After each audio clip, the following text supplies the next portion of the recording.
Assalamualaikum warahmatullahi wabarakatuh. Alhamdulillah, alhamdulillahi rabbil alamin.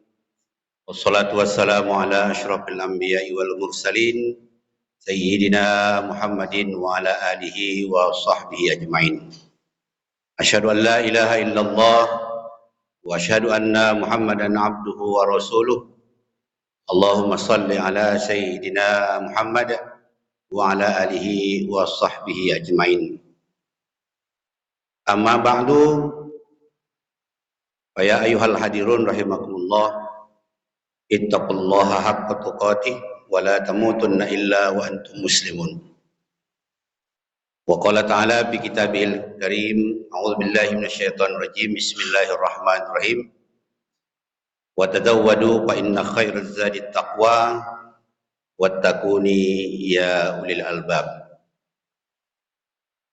Qala Rasulullah sallallahu alaihi wasallam, man kana yaumuhu khairan amsihi fahuwa rabihun wa man kana yaumuhu misla amsihi fahuwa makhdubun wa man kana syarruhu min amsihi fahuwa mal'unun.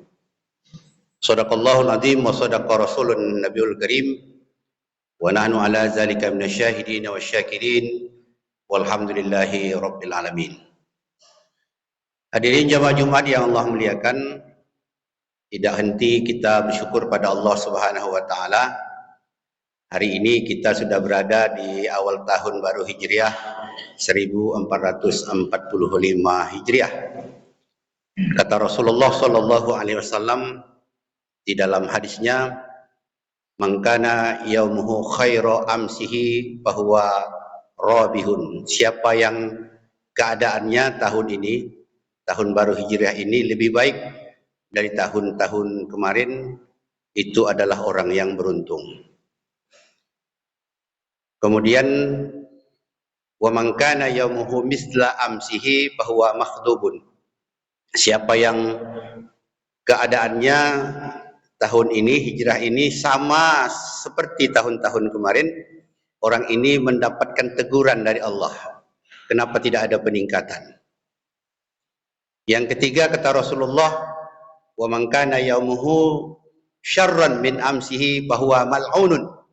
Siapa yang tahun ini lebih jelek pula dari tahun-tahun kemarin, maka orang itu mendapatkan laknat dari Allah Subhanahu wa taala. Harapan kita tahun baru Islam 1445 Hijriah ini kita lebih baik dari tahun-tahun kemarin. Amin ya rabbal alamin. Berselawat kita kepada Rasulullah sallallahu alaihi wasallam. Allahumma salli ala sayyidina Muhammad wa ala alihi wa sahbihi ajmain. Dengan artian bahwa kita cinta kepada Rasulullah sallallahu alaihi wasallam. Pada saat itu sahabat duduk-duduk bersama Rasulullah sallallahu alaihi wasallam, maka pada saat itu sahabat bertanya, siapa yang engkau cintai di antara kami ini? Kata Rasulullah sallallahu alaihi wasallam, di antara kalian ini tidak ada yang aku cintai. Maka pada saat itu sahabat agak sedikit sedih. Mengapa di antara sahabat-sahabat ini tidak dicintai oleh Rasulullah? Kata Rasulullah sallallahu alaihi wasallam, yang aku cintai itu adalah orang-orang yang jauh dari kalian, tidak pernah berjumpa dengan aku, tapi beriman kepadaku. Itulah yang aku cintai, kata Rasulullah sallallahu alaihi wasallam. Itulah kita-kita ini sekarang. Maka kita di akhir-akhir tahun ini, dikatakanlah di akhir-akhir penghujung akhir zaman ini, kita beriman kepada Rasulullah, kita cinta kepada Rasulullah. Rasulullah sallallahu alaihi wasallam mencintai kita. Dan pada saat itu disebutkan oleh Rasulullah, kamu adalah sahabatku lebih dari yang aku cintai. Hadirin jamaah Jumat yang Allah mulia, maka tahun hijrah ini adalah tahun yang kita ambil, bagaimana kita hijrah. Di dalam Al-Quranul Karim ada seorang diceritakan bahwa namanya Nasuha. Nasuha ini dia dulunya penjahat. Setiap kabilah dari Yaman yang datang berjualan ke Mekah itu di perjalanan Nasuha ini bersama teman-temannya kerjanya lanun, merampok. Inilah dia kerjakan berpuluh-puluh tahun. Semua kabilah-kabilah dari Yaman yang mana yang bisa diambil sebuah hartanya. Maka pada saat itu Nasuha berpuluh-puluh tahun kekayaannya, hartanya dan semua miliknya adalah dari hasil rampokan dari kafilah yang datang dari Yaman menuju Makkah Al-Mukarramah. Maka pada satu saat Nasuha dan bersama sahabat, katakan kawan-kawan dia, mereka itu melakukan aksi perampokan lagi. Tetapi pedagang waktu itu sudah tahu pada titik ini di sini ada perampokan. Maka mereka itu menyiapkan bala tentara yang akan menangkap perampok. Maka pada saat itu beraksilah Nasuha. Kemudian pengawal-pengawal dari orang-orang yang katakanlah pedagang tadi ini keluar dan hampir menangkap. Salah satunya yang tidak tertangkap adalah Nasuha. Maka Nasuha melarikan diri. Melarikan diri Nasuha, ternyata larinya tepat.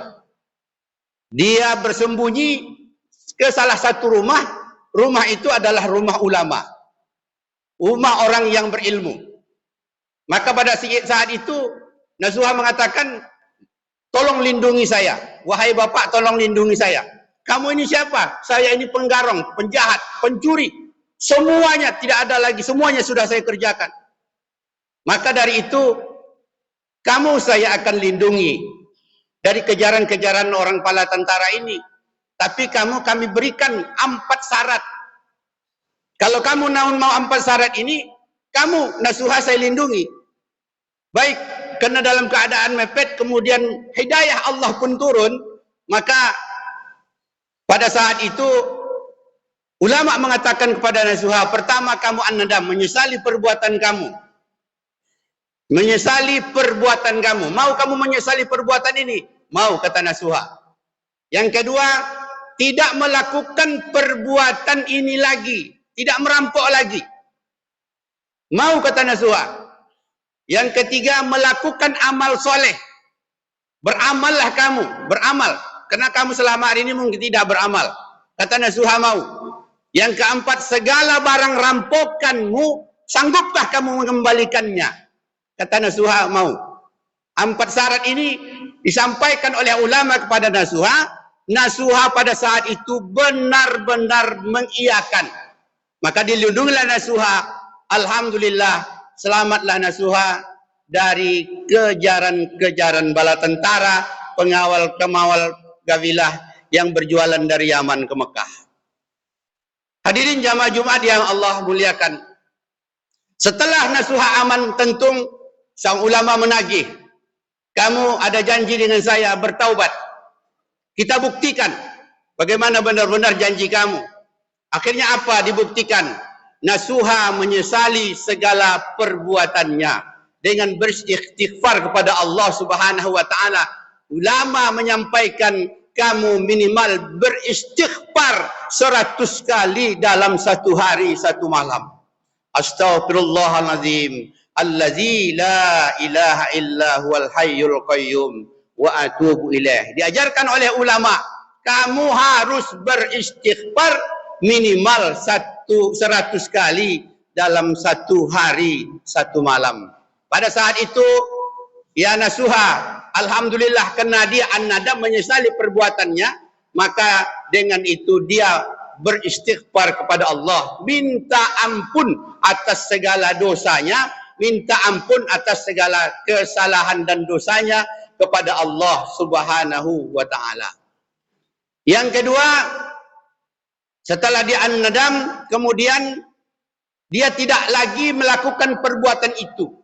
Dalam artian bahwa dia benar-benar insaf, dia benar-benar menyesali, tidak lagi melakukan perbuatan itu. Yang namanya perbuatan dosa dan tercela, benar-benar dia tinggalkan.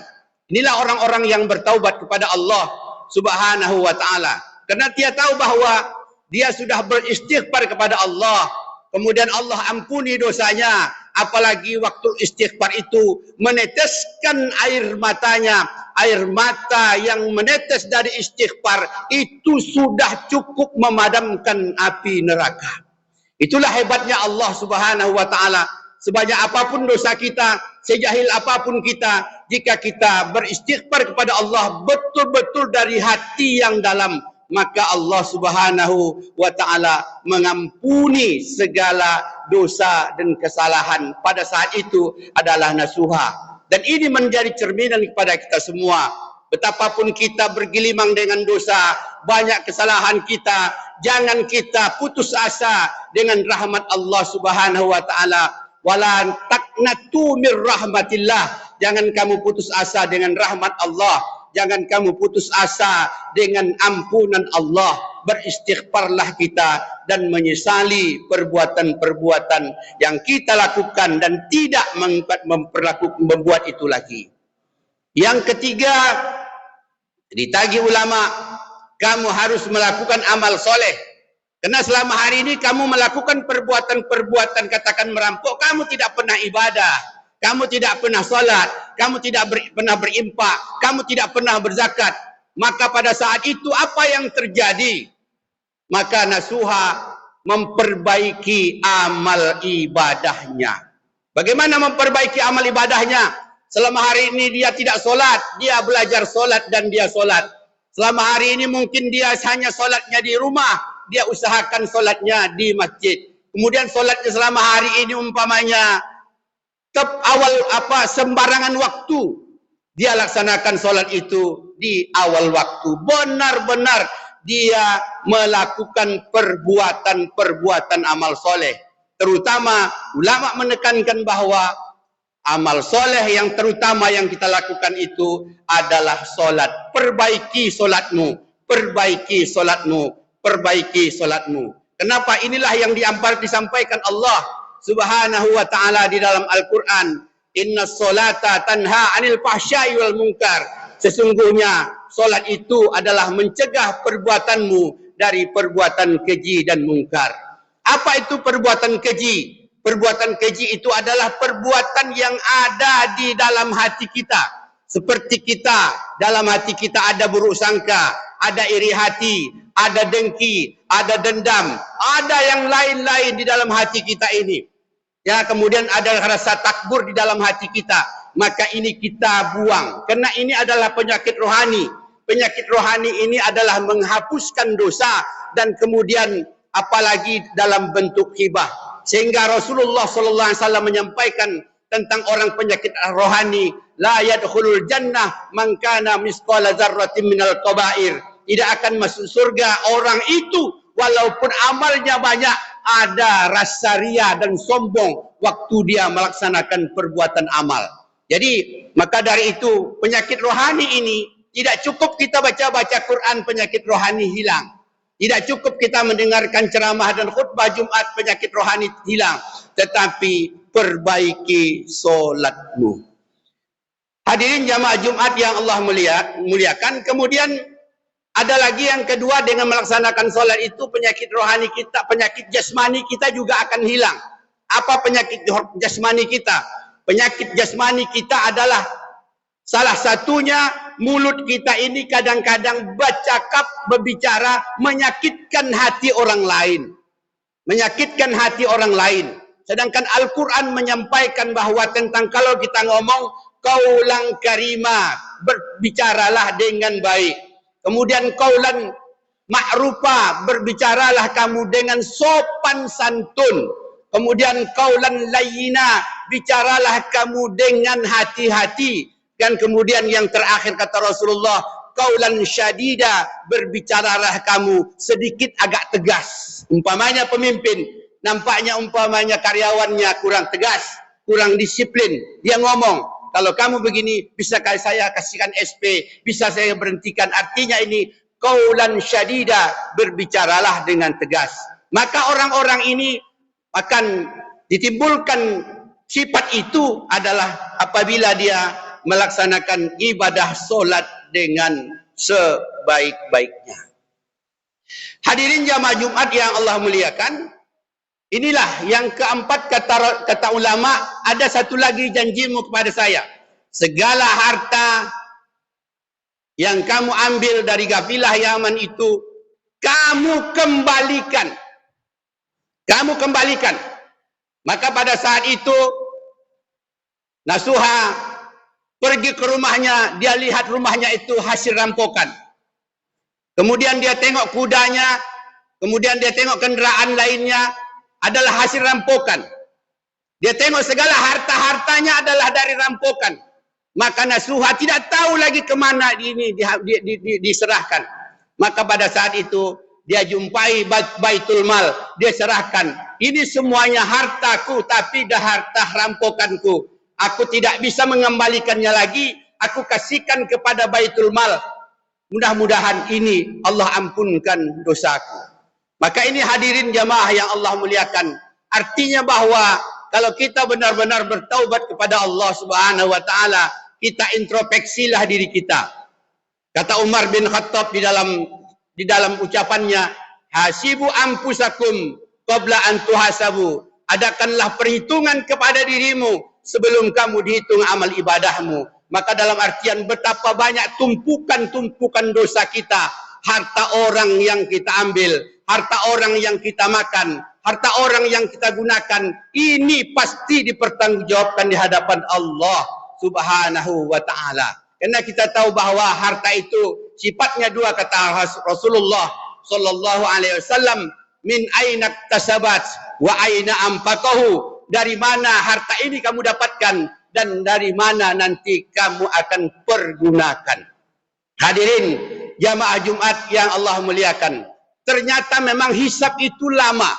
Di dalam sebuah buku kita jumpai bahwa yang paling lama nanti dihitung di akhirat itu adalah orang yang banyak hartanya. Maka dari itu, apabila kita tidak bisa min ainak tasabat wa aina anfaqahu, maka kita nanti akan lambatlah masuk surga. Dari mana harta itu kita dapatkan dan dari mana harta dan untuk apa harta itu kita pergunakan. Maka dari ini Nasuha sudah memenuhi 4 yang diminta ulama. Dia menyesali perbuatannya, dia tidak melakukan perbuatan itu lagi. Kemudian dia melakukan amal soleh, kemudian segala hartanya dia kembalikan. Yang tidak dia bisakan diserahkannya ke Baitul Mal. Kalau kita sekarang ini badan ambil zakat, infak dan sedekah yang telah diresmikan oleh negara, di sana diserahkan. Maka orang inilah yang dikatakan taubatan nasuha. Maka nasuha diukirkan namanya di dalam Al-Quranul Karim. Tubu ilallah taubatan nasuha. Taubatlah kamu wahai orang-orang yang ada mempunyai dosa, sebenar-benarnya taubat. Hadirin jamaah Jumat yang Allah muliakan, hijrah Nabi kita Muhammad sallallahu alaihi wasallam adalah perintah Allah. Kalau hijrah untuk meninggalkan kampung tanpa perintah Allah, itu gagal. Seperti apa yang dilakukan oleh Rasulullah sallallahu alaihi wasallam pada hijrah yang pertama. Meninggal istrinya Khadijah, meninggal pamannya Abu Talib. Kemudian pada saat itu dapat tekanan dari kafir Quraisy. Kemudian pada saat itu Rasul mengatakan, tidak pernah aku rasakan siksaan dan cobaan seberat ini. Baru aku dapatkan ada setelah meninggal pamanku dan setelah meninggal istriku. Maka pada saat itu Rasulullah sallallahu alaihi wasallam ditawari, wahai Rasulullah Muhammad, wahai Muhammad anak keponakan kami, kalau kamu mau meninggalkan Islam, maka akan kami berikan. Yang pertama, engkau kami angkat menjadi raja. Kamilah raja, kamulah menjadi raja di Jazirah Arab ini. Kalau itu tidak cukup, kalau kamu menginginkan harta, berapapun banyak harta akan saya berikan. Kemudian kalau tidak itu cukup, perempuan mana saja di Jazirah Arab ini, pilih, akan kami berikan. Maka Rasulullah sallallahu alaihi wasallam ditawari jabatan sebagai raja, kemudian ditawari lagi sebagai orang kaya, ditawari adalah dengan meluaskan nafsunya dengan wanita-wanita. maka Rasulullah sallallahu alaihi wasallam menyampaikan, walaupun walaupun matahari yang ada di atas langit kamu berikan ke tangan kananku, bulan yang ada di langit kemudian kamu berikan ke tangan kiriku, kamu berikan dunia dan segala isinya, aku disuruh untuk meninggalkan Islam ini, aku tidak akan mau walaupun nyawaku taruhannya. Inilah istiqomahnya Rasulullah sallallahu alaihi wasallam. Apa arti yang kita ambil ini? Dalam artian bahwa pemilu sudah dekat. Jangan kita umpamanya salah memilih dengan uang hanya 200.000, 300.000, kita jualkan akidah kita kepada Allah Subhanahu wa taala. Katakanlah yang baik itu baik, yang buruk itu buruk, yang benar itu benar, yang salah itu salah. Ikutlah perintah hati kita, ikutlah perintah iman kita. Jangan kita ikutkan perintah hawa nafsu kita. Inilah Rasulullah sallallahu alaihi wasallam. Akhirnya apa yang terjadi? Kafir Quraisy marah kepada Rasulullah sallallahu alaihi wasallam, maka dilempari, diuruk dengan kotoran unta. Rasulullah dibaikot, tidak boleh membeli di mana-mana. Maka apa yang terjadi? Hijrah Nabi ke Taif. Tapi kenapa? Bukan perintah Allah. Hijrahnya adalah karena ketakutan dengan manusia. Karena apa? Tidak ada perintah Allah pada saat itu. Sampainya di Taif. Taif itu bukan dekat. Itu ditempuh dengan mobil kecepatan 100 sampai 90 kilo per jam. Itu hanya kita bisa sampai 1,5 jam. Itulah dijalani Nabi. Sampai di sana bukan Nabi yang mendapatkan perlindungan dari orang Taif. Maka pada saat itu Nabi dilempari orang-orang Taif sampai pecah pelipis matanya, sampai berdarah tumitnya. Kenapa? Karena Rasulullah hijrah bukan dengan perintah Allah. Hadirin jamaah Jumat yang Allah muliakan. Kemudian pada saat itu malaikat datang.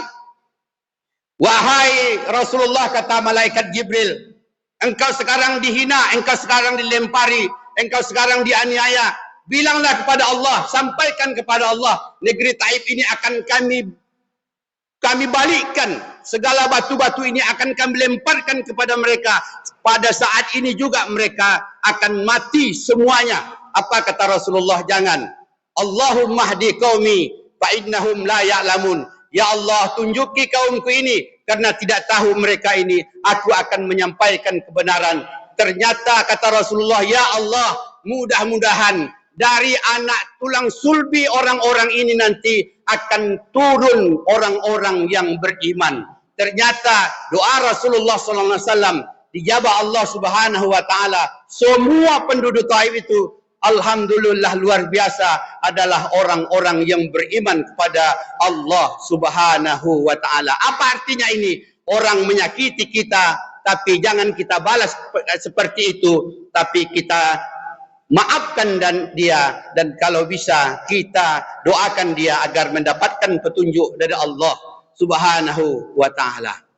Hadirin jamaah Jumat yang Allah muliakan, Rasulullah tidak sampai di situ. Kemudian Rasulullah SAW dibaikot, Rasulullah SAW dihina, Rasulullah SAW disakiti. Maka datanglah perintah Allah untuk hijrah. Ya ayyuhallazina amanu allazina hajaru wa jahadu fi sabilillah bi amwalihim wa anfusihim a'zamu darajatan indallah wa ulaikumul muflihun. Dalam artian bahwa hijrahlah kamu. Pada saat itu barulah hijrah Nabi kita Muhammad sallallahu alaihi wasallam dari kota Mekah ke kota Madinah. Itulah yang menjadi penanggalan tahun baru Islam. Kenapa demikian? Banyak sebenarnya penanggalan baru Islam itu disepakati. Ulama mengatakan, kalau bagaimana kata sahabat penanggalan tahun baru Islam itu kita buat dari turunnya Al-Quran. Bagaimana penanggalan tahun baru Islam itu kita buat dari lahirnya Rasulullah. Bagaimana penanggalan tahun baru Islam itu kita buat dari Isra wal Mi'raj. Tetapi dilihat dalam sejarah perjuangan Rasul yang sangat berat mempertahankan Islam ini, antara hidup dengan mati adalah pada saat hijrah dari kota Mekah ke kota Madinah. Apa yang diperbaiki oleh Rasulullah sesampainya di Madinah? Pada saat itu Rasulullah SAW sampai di Masjidil Quba. Maka pada saat itu Quba al-masjidu ussisu ala taqwa. Masjid Quba ini saya katakan masjid orang-orang yang bertakwa. Inilah dalam hadis Rasulullah sallallahu alaihi wasallam, siapa yang beruduk dari rumahnya kemudian dia salat datang ke Masjid Quba, dia laksanakan salat dua rakaat, kana ka umrah tamman seperti dia melaksanakan ibadah umrah. Maka dari itu apa yang dilakukan Rasul? Dia hanya mengatakan wala muhajirina wala ansor. Tidak ada perbedaan orang muhajirin dan orang ansor. Semuanya terikat dalam ikatan la ilaha illallah Muhammadur Rasulullah. Tidak ada kesukuan di sini. Tidak ada kesukuan. Yang ada adalah la ilaha illallah. Tiada Tuhan selain Allah. Kita berkiblatkan kepada itu. Raditu billahi rabba wa bil islami dina wa bi Muhammadin nabiyya wa rasulah. Diikatnya, tidak ada perbedaan muhajirin dan ansor. Begitu juga di tempat kita. Kalau kita mengamalkan ini, tidak ada suku-suku yang kita beda-bedakan. Apakah dia Melayu, apakah dia Jawa, apakah dia Minang, apakah dia lain-lainnya. Kalau dalam ikatan Islam itu tidak ada perbedaan, sama. Yang bedanya di antara kita, inna akramakum indallahi atqakum. Yang paling beda di antara kita dengan Allah, siapa yang paling bertakwa kepada Allah Subhanahu wa taala, siapa yang banyak ibadahnya dan siapa yang ikhlas ibadahnya. Hadirin jamaah Jumat yang Allah muliakan, sekitar hijrah ini memang panjang untuk dibicarakan, waktulah yang membatasi kita. Mudah-mudahan dari khutbah yang sekumit ini ada manfaatnya bagi kita semua.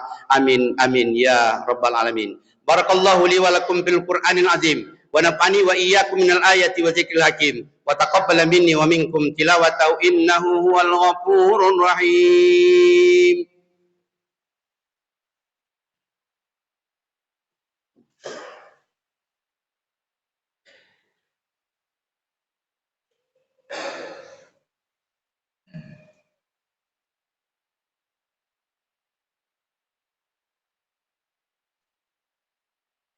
Alhamdulillah. Alhamdulillahi rabbil alamin. Wassalatu wassalamu ala asrafil anbiya'i wal mursalin wa ala alihi wa sahbihi ajmain. Asyhadu an la ilaha illallah wa asyhadu anna Muhammadan abduhu wa rasuluh. Allahumma salli ala sayyidina Muhammad wa ala alihi wa sahbihi ajmain. Amma ba'du, fa ya ayyuhal hadirun rahimakumullah. Ittaqullaha haqqa tuqatih wa la tamutunna illa wa antum muslimun. Allah Ta'ala fi kitabihil karim. Inna Allah wa malaikatahu yusalluna ala nabi. Ya ayyuhalladzina amanu sallu alaihi wa sallimu taslima. Fajibullah ibadallah ila ma da'akum. Wa sallu wa sallim illa hadakum.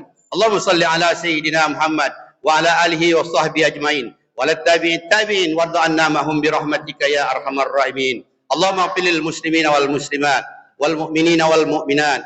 Al-ahya'i minhum wal amwat.